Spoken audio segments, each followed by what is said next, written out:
People, तो कैसे हैं आप लोग? उम्मीद करता हूँ आप लोग बढ़िया होंगे। कुछ लोग इस वीडियो के खत्म होने तक शायद बढ़िया ना रहे।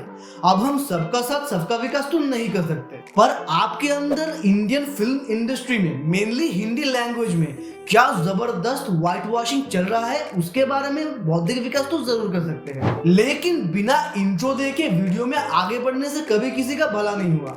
तो मेरी आपसे गुजारिश है कि आप इंट्रो के बारे में सावधान रहे, सतर्क रहे। रेडी? लगा दे इंट्रो।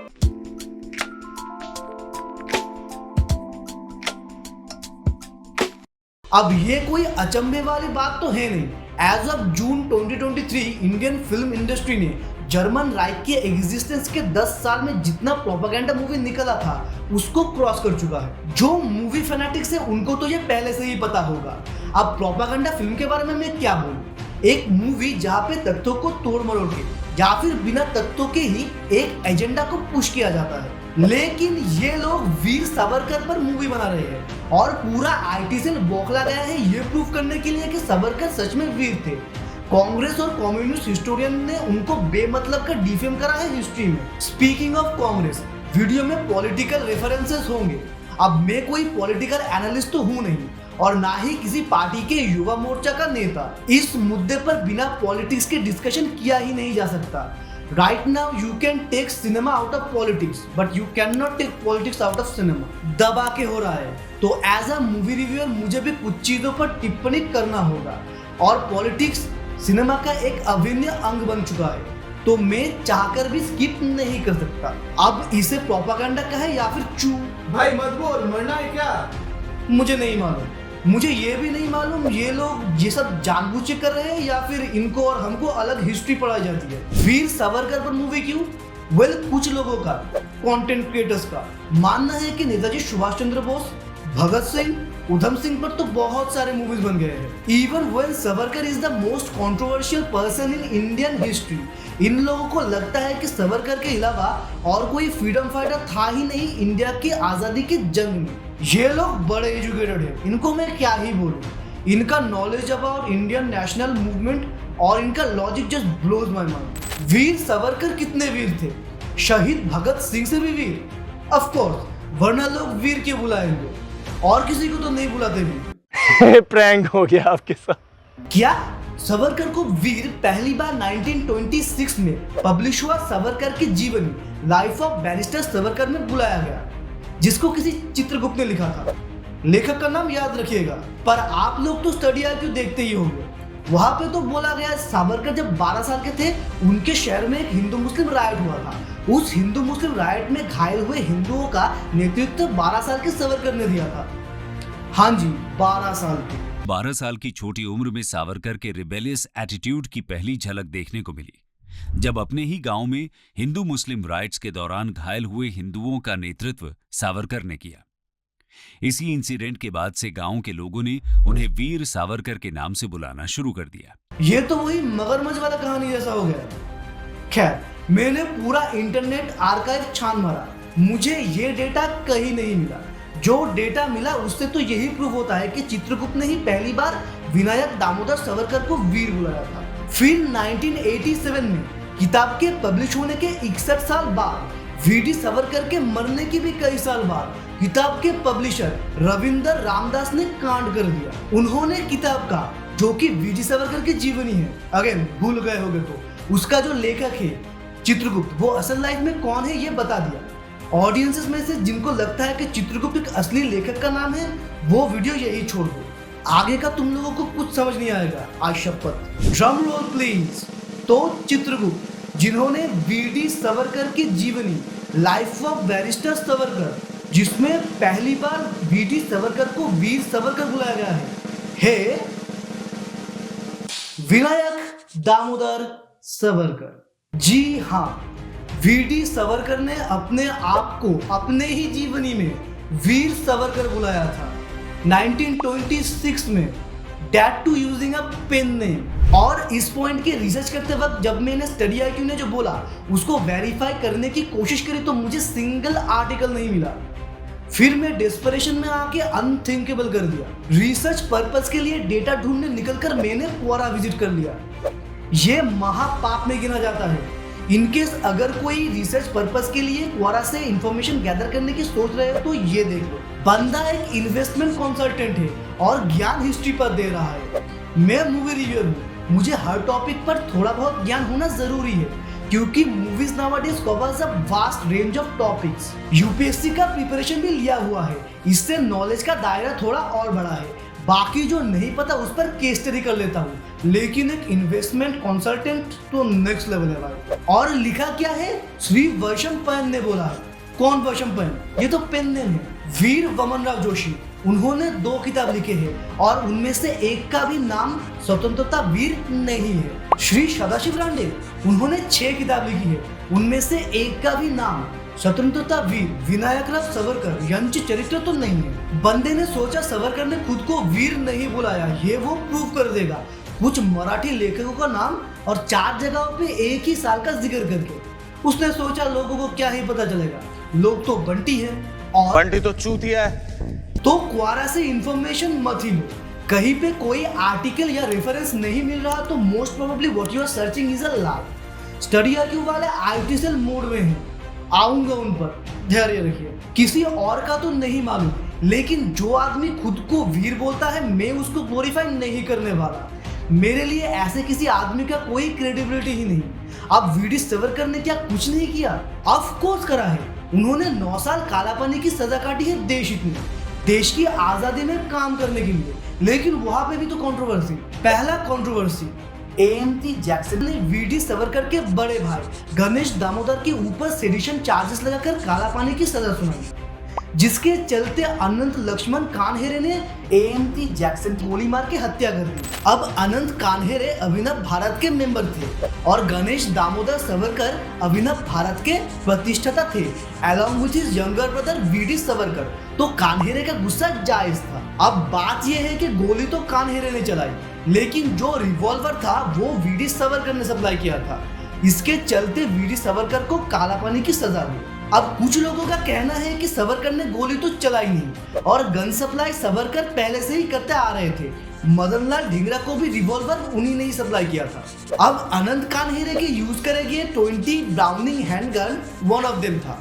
तो पर्टिकुलरली AMT जैक्सन को ही मारने के लिए अनंत कान्हेरे को तो गन नहीं भेजा था VD सावरकर ने। इसमें सावरकर का इन्वॉल्वमेंट तो था, लेकिन इतना भी नहीं था कि कालापानी की सजा सुनाई जा सके। और देश हित में कालापानी जाने का तो कोई सवाल ही नहीं उठता। Although I disagree with this argument, yes, इस पूरे कांड में उनका इन्वॉल्वमेंट कालापानी जाने लायक तो नहीं था, लेकिन उन्होंने स्वदेशी मूवमेंट में हिस्सा लिया था। उनके और उनके बड़े भाई द्वारा स्थापित अभिनव भारत सोसाइटी ने भी अपने कलम के जरिए ब्रिटिशर्स के खिलाफ विरोध प्रदर्शन किया। लंदन में उन्होंने फ्री इंडिया सोसाइटी भी एस्टैब्लिश करा। और यही वजह है कि AMT जैक्सन मर्डर केस में डायरेक्ट इन्वॉल्वमेंट ना होने के बावजूद विनायक दामोदर सावरकर को कालापानी की सजा सुनाई गई। सेकंड कंट्रोवर्सी तो सबसे फेमस है, 9 साल कालापानी की सजा।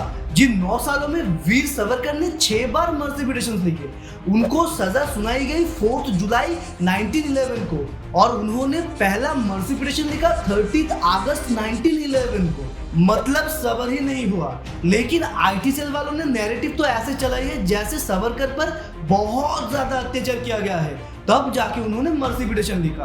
अब 1 महीने में उन पर ऐसा क्या अत्याचार हुआ जो बाकी किसी पर नहीं हुआ, यही सोचने वाली बात है। लेकिन वीर सावरकर ने हार नहीं मानी, 1920 तक मर्सी पिटीशन लिखते रहे।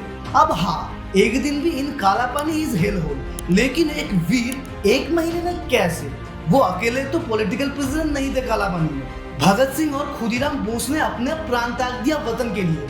मैं लिख कर देता हूँ, वो दोनों 100 साल कालापानी की सजा हंसकर बिता देते, लेकिन मर्सी पिटीशन नहीं लिखते। और मर्सी पिटीशन भी क्या लिखा है भाई साहब, I am ready to serve the government at any capacity they like. Where else the prodigal son return but to the parental doors of the government. क्या बात है सर, क्या बात है सर, क्या बात है, ये बात है। और फिर ये IT सेल वाले बोल रहे हैं वो सब तो दिखावा था, असलियत में सिर्फ कालापानी से निकलकर देश की आजादी में फिर से योगदान देने का था। पता नहीं ये लोग कौन सी वाले हिस्ट्री बुक पढ़ रहे हैं। सावरकर ने जेल से बाहर आने के बाद भारत छोड़ो आंदोलन का विरोध किया। Where else the prodigal son returned but to the parental doors of the government. उन्होंने मुस्लिम लीग के साथ गांठ बांध ली, the loyal servant of British crown, by the way two nation theory Jinnah से 16 साल पहले 1923 में सावरकर ने ही दिया था। सोचो कितने मिलते जुलते विचार थे दोनों के। जिन्ना के साथ इतने मिलते जुलते आइडियोलॉजी वाले सावरकर जी ने अपने 6 glorious epochs of Indian history में ये क्या बोल दिया, raping of Muslim women is justifiable and not to do so when the occasion permits is not virtuous but cowardly. मतलब मुस्लिम औरतों का रेप करना सही है और मौका होते हुए भी अगर आप ये नहीं करते तो आप महान या नेक नहीं हो, बुज़दिल हो। वाह क्या विचार है। 14 अक्टूबर 1938 को वीर सावरकर जी ने एक स्पीच में बोला, हिटलर ने जो ज्यूस के साथ किया वो ही भारत के मुसलमानों के साथ करना चाहिए। हाँ, हॉलोकॉस्ट। जिनको नहीं पता ये कौन सी चिड़िया है, गूगल मत करना, नींद नहीं आएगी। अब तक तो क्लियर हो चुका होगा वीर सावरकर को वीर कौन लोग बुला रहे हैं। कौन वीर सावरकर को देश का हीरो बताना चाहता है, कौन दिखाना चाहता है कि वीर सावरकर देश के आजादी के लिए लड़ने वाला वीर था। यह प्रोपागेंडा नहीं है तो जरा बताओ, इस इंसान को छोड़कर खुदीराम बोस, सुखदेव थापड़, माधव भिकाजी कामा, मास्टर सूर्य सेन पर मूवी क्यों नहीं बना रहे। Self proclaimed Veer, Hitler loving, prodigal son of British crown Savarkar पर क्यों? क्योंकि ये प्रोपागेंडा मूवी है, एजेंडा चलाना चाहते हैं। Veer Savarkar is just Jinnah who happens to be a Hindu Jinnah. और ये स्टडी आईक्यू वाले अलग बज रहे हैं। वीडियो स्टार्ट किया Veer Savarkar is a controversial figure बोलकर, और वीडियो के अंत तक आपको Veer Savarkar is a saint का घोल पिला देते हैं। क्या वो एक फ्रीडम फाइटर थे या ट्रीटर थे? अगर ट्रीटर थे तो क्यों ब्रिटिश क्राउन ने उन्हें 50 साल लाइफ इम्प्रिजनमेंट दिया?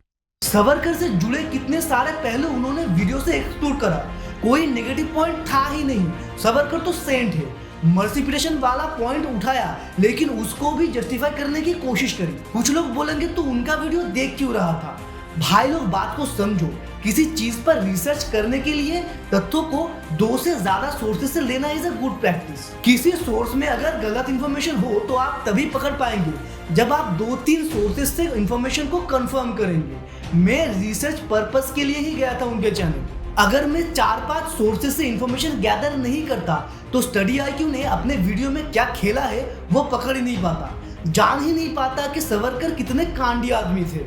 और वीडियो के अंत होते तक मुझको ये लगता कि सावरकर तो सेंट आदमी है, ये लोग फालतू में आई एम सॉरी बाबू बोलते हैं। फिर उनके 2-3 वीडियोस का थंबनेल देखा और समझ में आ गया कि खेल क्या है। ये लोग सावरकर को इतना सेंट क्यों प्रूव करना चाहते हैं। उनके रेलवे रिलेटेड वीडियोस में इंसिडेंट के हिसाब से रेलवे मिनिस्टर चेंज हो जाता है। यकीन नहीं हो रहा तो थंबनेल चेक कर लो। वाह क्या सीन है, वाह क्या सीन है।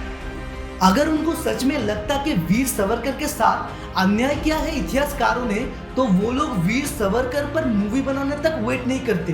वीर सावरकर कितने वीर है ये प्रूव करके वीडियो डाल देंगे। खैर, यूट्यूब पर इंफॉर्मेशन गैदरिंग के रिगार्डिंग थोड़ा सावधान रहो, सतर्क रहो।